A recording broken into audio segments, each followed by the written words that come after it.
বাংলাদেশে লবণ চাষের আওতাভুক্ত কত জমি আছে সে সম্পর্কে জানলাম।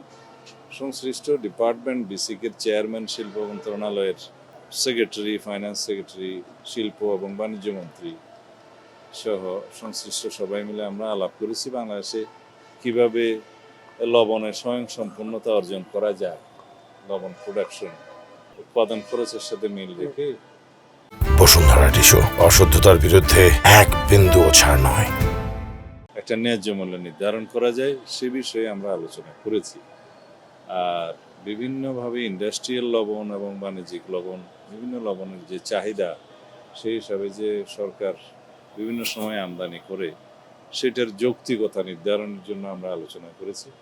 এ বিষয়ে আমাদের আরও তথ্য উপাত্ত সংগ্রহ করতে হবে এবং তারপরে আমরা একটা সিদ্ধান্তে যেতে পারব এবং বাংলাদেশে যাতে লবণ চাষিরা তাদের ন্যায্য মূল্য পায় চাহিদা মতো, এবং বাংলাদেশে যাতে লবণ চাষের ক্ষেত্রে আমরা স্বয়ংসম্পূর্ণতা অর্জন করতে পারি সেই বিষয়টা মাথায় রেখেই পরবর্তীতে আমরা সেই সিদ্ধান্তগুলো নেব মাননীয় প্রধানমন্ত্রীর নির্দেশনা অনুযায়ী।